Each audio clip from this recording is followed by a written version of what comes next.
You spend $500 a year on your lawn. Mowing, watering, fertilizing, edging. Another $80 on herbicides to kill what grows between the grass. And here's what nobody tells you. 3 of those weeds you're spraying contain more nutrition than everything in your vegetable garden combined. One has 558% of your daily vitamin K. Another has more omega-3 per gram than farmed salmon. A third has more protein per pound than spinach and kale put together. The forest doesn't fight weeds. It doesn't spray them. It doesn't spend $580 a year trying to eliminate them. The forest eats them. And the forest has been doing fine for about 400 million years. You're not losing to weeds, you're paying to destroy food. 6 plants grow on your property right now without any help from you. You've been trained to call them weeds. I stopped calling them that 3 years ago. Here's what changed. Before we start the countdown, let me give you the full picture. These aren't obscure plants you need to hunt for in some distant forest. Every single one grows within 50 feet of where you're sitting right now. Probably within 10 feet. They've survived your herbicides. They've survived your mowing. They've survived your foot traffic, your drought, your flood, and your best efforts to eliminate them. And they're still here, still growing, still producing more nutrition per square foot than your raised beds ever will. The only thing standing between you and free food is recognition. You don't know what you're looking at. That changes today. 6 plants, 0 cost, infinite regrowth. No planting required, no watering, no fertilizing, no weeding, because these are the weeds. Let's count down from the one you definitely know to the one you've never even noticed. And here's something that should bother you before we even start. You've spent years learning to recognize these plants, not to harvest them, to kill them. You can spot a dandelion from 30 feet away. You can identify clover in a heartbeat. You've been trained by the lawn industry, by your neighbors, by decades of marketing to see these plants and reach for poison. That training cost you money. It cost you nutrition. It cost you free food every single year you've owned your property. You're about to find out exactly how much you've been losing. Number 6, the dandelion. You know this one.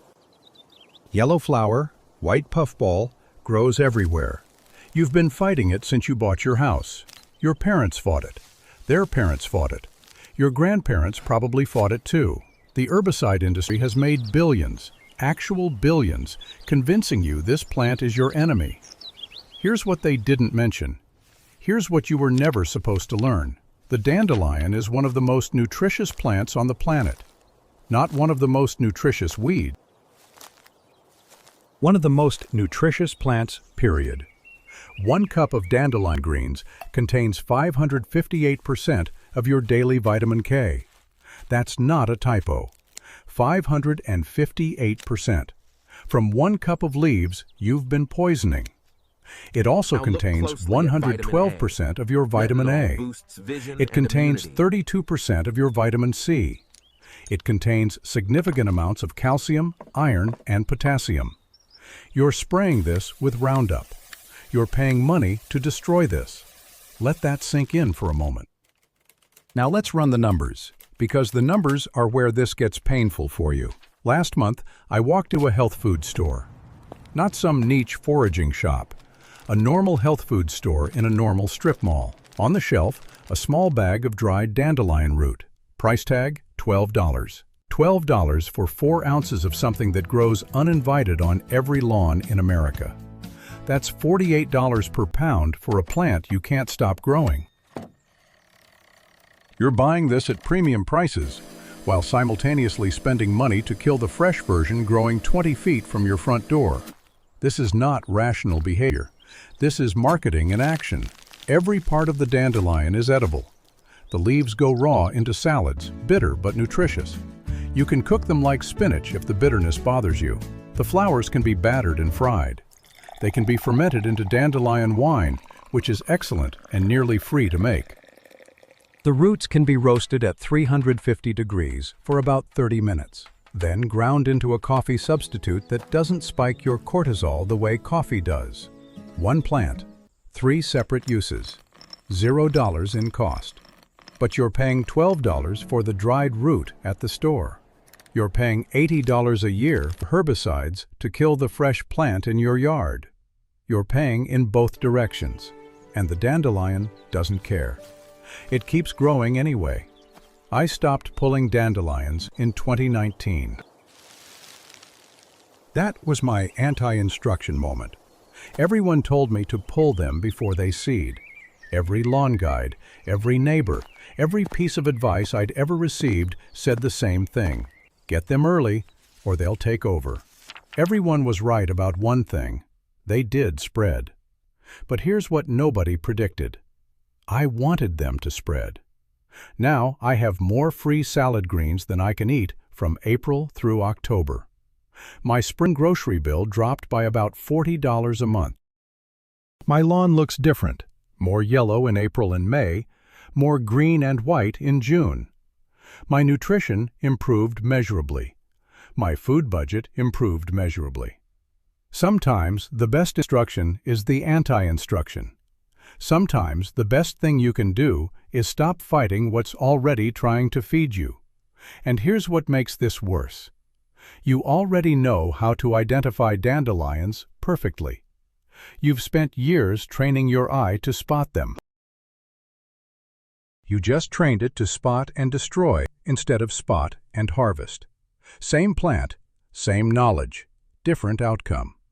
You decide which one makes sense. Number 5. Purslane. This one doesn't look like much. Thick, succulent stems, small, fleshy leaves, often reddish tint around the edges. You've seen it growing in sidewalk cracks, at the edges of driveways, in the disturbed soil at construction sites, anywhere the ground is exposed and dry. Most people don't even notice it. It's low to the ground. It spreads flat. It doesn't flower dramatically. Those who do notice it call it a weed and yank it out without a second thought. Here's what they're throwing away. Here's what you've been throwing away every time you cleared your driveway edge. Purslane contains 300 to 400 milligrams of omega-3 fatty acids per 100 grams of plant. That's more than any other land plant on Earth. Not close to the most, not in the top 10. The actual most. More than flaxseed, more than chia, more than walnuts. More than any land-based source you can buy at any price. The omega-3 in purslane is alpha-linolenic acid, the same form found in fish, the same form you're paying premium prices for in salmon and supplements, the same form doctors tell you to get more of. It's growing in your driveway cracks, and you've been pulling it out because it doesn't look like grass. Let's do the math, because you need to see these numbers clearly. Farmed salmon costs about $15 per pound right now at most grocery stores. Wild salmon costs you more, $25 to $30 per pound, sometimes higher. A quality fish oil supplement runs you $30 to $50 for a 2-month supply, depending on the brand and concentration. Purslane costs you nothing. It grows itself. It reseeds itself. It doesn't need your water or your fertilizer or your attention. It comes back every single year without your help or your permission. You're stepping over free omega-3 every time you walk to your car. Then you're driving to the store to buy farmed fish pumped full of antibiotics from cramped ocean pens. Then you're complaining about food prices. This is what happens when marketing beats botany. This is what happens when you don't know what you're looking at. Purslane tastes slightly sour and slightly salty. Works perfectly raw in salads, mixed with cucumber and tomato and a simple vinaigrette. Works pickled, where it becomes a crunchy side dish that lasts months in your refrigerator. Works cooked in stir-fries, stews, and soups. The succulent texture holds up to heat better than most greens. The flavor complements almost anything savory you're already making. This isn't survival food you'd choke down in an emergency. This is legitimately good food that happens to be free. Your vegetable garden doesn't produce omega-3. Think about that. Your carefully tended rows of tomatoes and peppers and lettuce don't produce omega-3 fatty acids at all. This weed growing in your driveway cracks does. The forest has known this for millions of years. You're just now catching up. The question you should be asking yourself is simple. Why didn't anyone tell you this before? Why did you learn about farmed salmon and fish oil supplements and omega-3 deficiency without ever learning that the solution was growing in your yard for free? Why did your doctor tell you to buy supplements instead of telling you to look down at your driveway? The answer is uncomfortable. Nobody profits when you eat Purslane from your driveway. Lots of people profit when you buy salmon and supplements. You can draw your own conclusions about which information gets spread and which information gets buried. Number 4. Plantain. Not the banana, the broadleaf plant that grows flat against the ground. Oval leaves with parallel veins running from stem to tip. A central spike that produces tiny seeds. It's everywhere. Every lawn, every path, every sidewalk crack, every disturbed piece of ground on the continent. You've walked on it 10,000 times without knowing what it is. Your kids have played on it. Your dog has trampled it. You've mowed over it every single week for years. Here's what you've been walking on, playing on, and mowing over. A complete first aid kit that grows itself. Plantain is antibacterial. It kills bacteria on contact when applied to wounds. Plantain is anti-inflammatory. It reduces swelling and redness. Plantain is astringent. It stops bleeding, draws out infection, and tightens tissue. It works on bee stings in about 60 seconds, faster than anything you can buy at the drugstore. Here's how you use it. You pick a leaf. You chew it until it's a wet pulp. You apply the pulp directly to the sting. You wait 60 seconds. The pain fades. The swelling reduces. The reaction subsides. I've tested this more times than I want to admit. Bee stings, wasp stings, fire ant bites, mosquito bites, spider bites. Same method every time. Same result every time. Faster and more effective than any cream or spray I've ever used. The nutritional profile is impressive too, though medicine is where this plant really shines. High in vitamins A, C, and K. Contains calcium, potassium, and zinc in significant amounts. The young leaves are tender enough to eat raw in salads, mild flavor, slightly bitter, good texture. Older leaves get tough and fibrous, but they cook down well in soups and stir-fries. The seeds from those central spikes are edible too. High in fiber, similar to psyllium husk. Good for your digestion. Good for regularity. Good for gut health. All from a plant you've been mowing over for decades without ever once considering eating it. Let me break down the economics for you, because you need to see this clearly. A basic first aid kit costs $25 to $50 at the drugstore. Inside that kit, you'll find hydrocortisone cream, antibiotic ointment, bandages, antiseptic wipes, maybe some burn gel. Plantain does half of that work for free. Better than free, it grows back every time you use it. It doesn't expire like your drugstore creams expire. It doesn't need to be stored in your medicine cabinet. It doesn't need to be remembered when you're leaving for a hike or a camping trip. It just grows everywhere, all the time. Your lawn is a pharmacy. Your backyard is a grocery store. You've been treating both of them like a putting green that needs constant maintenance, constant chemicals, constant money. I stopped buying hydrocortisone cream 3 years ago. Haven't needed it. The plantain works faster anyway, and it's already growing where I need it. Here's your situation. You have a first aid kit growing in your yard right now. You've been mowing it. You've been walking on it. You've been ignoring it while you drive to the drugstore to buy inferior substitutes in plastic tubes. Your lawn is trying to help you, and you keep cutting it down to 3 inches and pretending it's not there. Number 3. Stinging nettle. This one comes with a warning, and you need to take the warning seriously. Touch this plant wrong, and you will feel it. The leaves and stems are covered with tiny hollow needles that break off in your skin on contact. Those needles inject formic acid and histamines directly into your tissue. It burns, it itches, it stings like you've grabbed a handful of angry bees. The sensation lasts about 20 to 30 minutes, sometimes longer if you're sensitive. There's no way to make the sting pleasant. It's not fun, and it's completely, absolutely worth it. Because once you process nettle correctly, once you know what you're doing, you're looking at one of the most nutritious plants that exists anywhere on Earth. Dried stinging nettle leaves contain 25% protein by weight. Let me say that again so you understand what you're hearing. 25% protein by weight. Dried leaves. That's higher than any other plant, higher than soy, higher than hemp, higher than lentils, higher than any bean or legume or grain you can name. This is a complete protein source that grows itself in moist soil, along streams, at the edges of forests, in the neglected wet corners of your property, where nothing else seems to thrive. It's a plant that stings you when you touch it, and it's more nutritious than anything you could plant on purpose.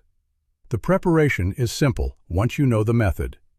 You wear thick gloves when you harvest, leather or heavy rubber, not your thin garden gloves. You cut the top 6 inches of the plant, where the leaves are youngest and most nutritious. You bring the leaves inside and you blanch them in boiling water for exactly 30 seconds. Not a minute, not 2 minutes, 30 seconds. That's all it takes. The heat destroys the stinging hairs permanently. Once blanched, you can handle nettle with your bare hands. Cook it however you like. Freeze it for later. Dry it for your tea. The sting is gone completely and forever. You've neutralized it. What you're left with tastes like spinach, but denser, richer, more satisfying, more filling. It has the iron content of spinach multiplied. It has calcium.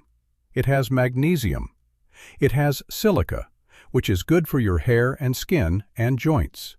The tea has been used for centuries to support kidney function, reduce inflammation, ease allergies, and improve circulation. You can freeze blanched nettle for year-round greens. You can dry it for tea that stores indefinitely. You can add it to any recipe that calls for cooked spinach and get dramatically more nutrition than spinach provides. Let's calculate what you're currently doing versus what you could be doing. A pound of quality protein powder costs between $30 and $50, depending on the source and the brand. That's whey, casein, plant blends, whatever you're buying. A pound of dried nettle, which you can make yourself with nothing but harvesting time and a food dehydrator, contains more protein per weight than whey concentrate. You're buying protein shipped from factories across the country, processed and packaged and marked up, while your backyard grows protein powder that you're calling a weed. The forest has been producing high-protein food for millions of years without factories, without supply chains, without marketing budgets. You've been buying powder in plastic tubs. I'm not saying throw away your supplements. I'm saying open your eyes to what's already growing where you live. The math is the math. The protein is the protein. Number 2, clover. This one's personal for me because clover isn't just food. Clover is a war, a marketing war that's been waged against your lawn for 70 years, and you've been losing without knowing you were fighting. Here's the history you were never taught. Here's the context that changes everything you think you know about lawn care. Clover is a legume, like beans, like peas, like peanuts. Legumes have a superpower that no grass has. They pull nitrogen from the air and fix it into the soil through bacteria in their root nodules. This is free fertilizer, every day, all season, no cost, no application, no runoff into the water supply. The grass grows next to the clover and absorbs the nitrogen the clover produces. The lawn stays green. The soil improves. The ecosystem thrives. This is how nature works. This is how lawns worked for centuries. Then the fertilizer companies needed a market. They couldn't sell you nitrogen if Clover was providing it for free. So in the 1950s, they did something brilliant and terrible. They reclassified clover as a weed. They created herbicides that killed clover but not grass. They convinced homeowners that a pure grass lawn was the standard of respectability. They made clover, the plant that had been deliberately included in every lawn seed mix in America, into the enemy. You've been spraying your free fertilizer with their expensive poison ever since. You've been paying in both directions for 70 years. You're spending about $80 a year on nitrogen fertilizer for a lawn that could fertilize itself. That's the minimum. Some people spend twice that, 3 times that, on premium fertilizer blends. The clover you're killing would do the job for free. $0. 0 applications. 0 runoff. 0 algae blooms in local waterways from your fertilizer washing into streams. But you're buying bags of pellets instead, because the bag told you clover was a weed, and you believed it. Here's what else clover does that the fertilizer companies would prefer you not know. Clover feeds you. The flowers are edible, mild flavor, slightly sweet, perfect in salads or as garnish. Kids love them.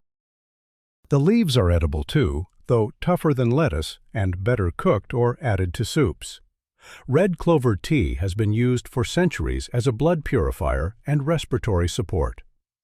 All of this grows uninvited on your lawn.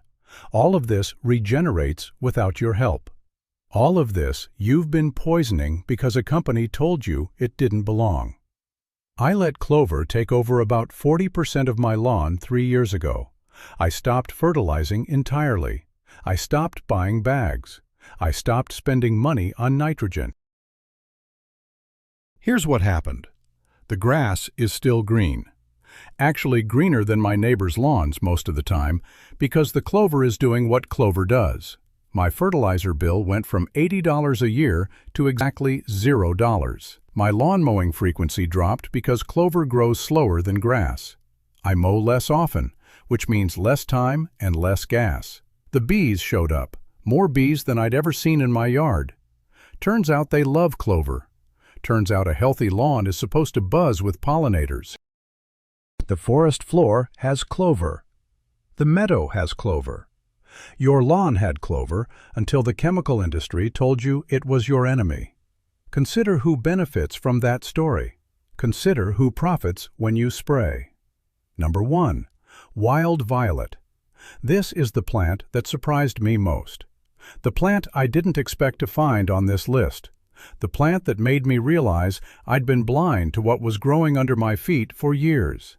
Small, heart-shaped leaves, dark green, slightly shiny. Purple flowers in spring, sometimes white or pale blue, depending on the variety. You've seen them at the edges of lawns, under trees, in shaded areas where grass struggles, along fences and foundations, and anywhere the conditions aren't perfect for turf. They spread aggressively. They're nearly impossible to eliminate with herbicides. They just keep coming back, year after year, despite everything you throw at them. Most homeowners consider them a nuisance, a problem. An eyesore in an otherwise perfect lawn. Here's what those nuisance flowers contain. More vitamin C per weight than oranges.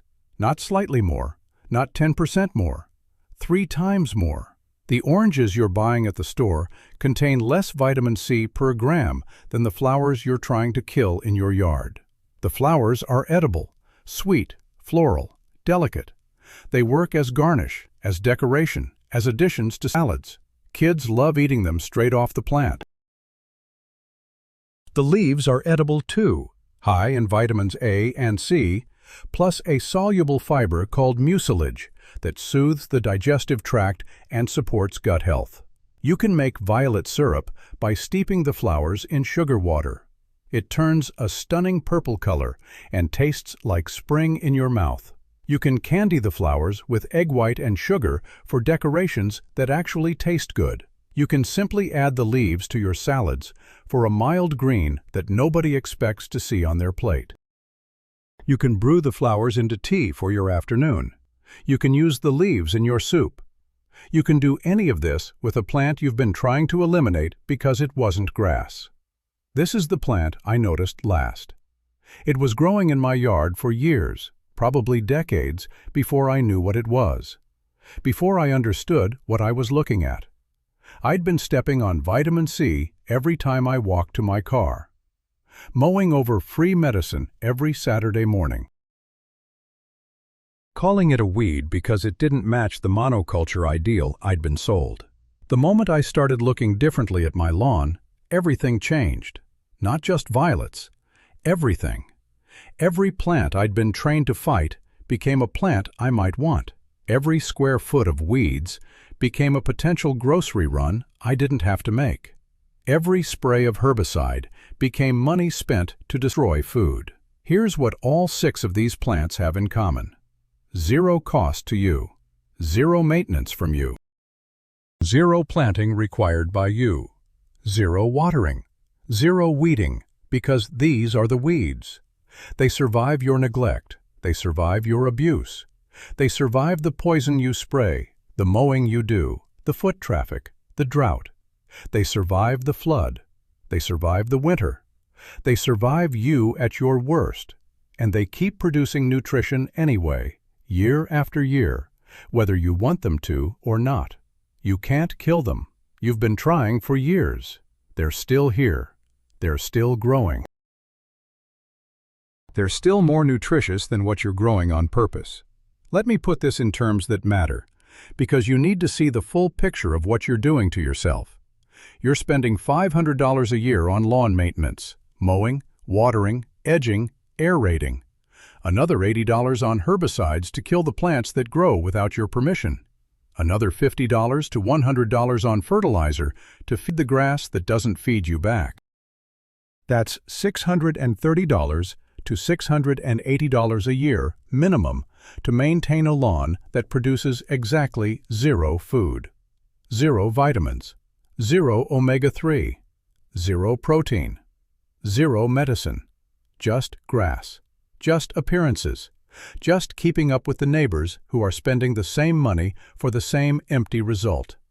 Meanwhile, the dandelions, purslane, plantain, nettles, clover, and violets growing on your property would collectively provide more vitamins, more omega-3, more protein, and more medicine than your vegetable garden produces. For $0, for 0 labor, for exactly the amount of attention you're currently not giving them. You're paying $680 a year to destroy free food, while complaining about grocery prices. You're buying supplements to replace nutrients you're spraying with Roundup. You're driving to the drugstore for first aid supplies while mowing over plantain every week. The forest has known all of this for 400 million years. The forest doesn't fight weeds. The forest doesn't spray. The forest doesn't spend money eliminating plants that grow themselves. The forest doesn't maintain appearances for the neighbors. The forest uses everything. Every plant has a function. Every organism contributes. Nothing is wasted. And the forest has 15 centimeters of topsoil, while your lawn has 3. The forest has biodiversity, hundreds of species working together. Your lawn has grass and regret. The forest feeds itself completely. You're fighting yourself constantly. You're spending money to lose. I'm not going to tell you what to do.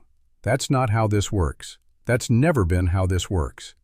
I've shown you 6 plants. I've given you the numbers. I've shown you what they contain, what they cost, where they grow, and what you're paying to destroy them. The decision is yours. The lawn is yours. The spray bottle is yours to use or put away. The grocery bill is yours to pay or reduce. But the food is already there. It's been there the whole time. Growing without you. Producing without you. Waiting for you to notice what you've been trained not to see. Somewhere in a forest right now, nothing is being sprayed. Nothing is being mowed. Nothing is being fought or pulled or poisoned. And everything is eating.